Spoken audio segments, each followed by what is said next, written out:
Hello friends, let us now learn some important points about restrictive cardiomyopathy. So in the restrictive cardiomyopathy, this is the rarest form of cardiomyopathy. It occurs due to amyloidosis, hemochromatosis, metastasis, storage disorders. It can occur due to Loeffler's endomyocarditis, where there is presence of increased eosinophils or myocardial necrosis. It occurs due to fibroelastosis, especially if it is less than 2 years of age, or it can occur due to mumps, tafazin mutation. It can also occur due to myocardial fibrosis in young adults. Then this restrictive cardiomyopathy, this can also occur due to one more disease. It can also occur due to radiation, can also cause this restrictive cardiomyopathy. So these are the causes of restrictive cardiomyopathy. Then if you see, whenever there is restrictive cardiomyopathy, one important thing that happens is there is diastolic dysfunction, because in restrictive cardiomyopathy, the heart wall becomes stiffened due to the deposition of these things. So the compliance here, the main important thing is the compliance of the heart decreases. Because the compliance of the heart decreases, the right ventricular volume will decrease, and also left ventricular volume will decrease. Because of decreased right ventricular volume, the blood which is present in the right, only a few amount of blood reaches the right ventricle, rest all will have back pressure, and there is accumulation of blood seen in the veins, especially in the superior vena cava and inferior vena cava. There is back pressure of blood is seen. When there is back pressure of blood in the inferior vena cava, it will result in presence of, first it reaches the liver. In the liver, it causes hepatomegaly with pain or discomfort in the right upper quadrant. The patient can have ascites. The patient can have pedal edema because of increased blood in the veins.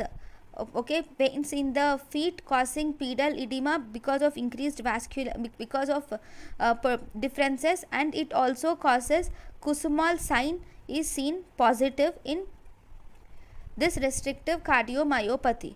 And in left ventricular volume also decreases along with the right ventricle volume. When the left ventricle volume decreases, then there is back pressure to the left atrium and then back pressure to the lungs.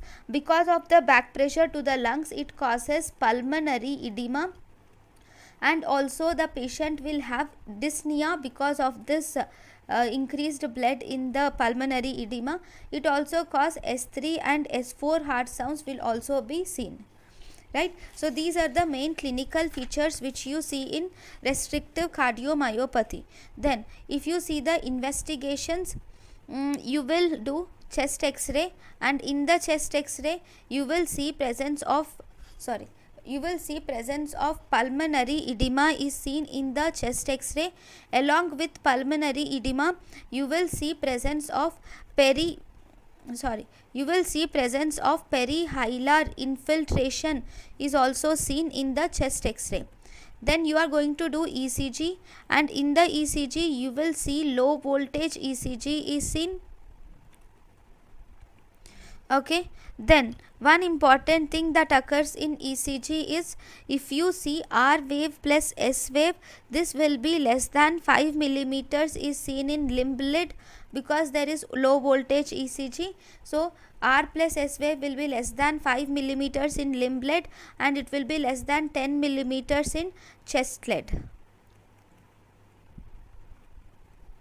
Okay, so one more important thing is this low voltage ECG is also seen in some other conditions, like for example, it is also seen in myxedema of heart. We will see the low voltage ECG. It is also seen in pericarditis, especially in constrictive pericarditis. We see low voltage ECG because of the calcification, and restrictive cardiomyopathy because of the fibrosis of the heart wall, you will see low voltage ECG.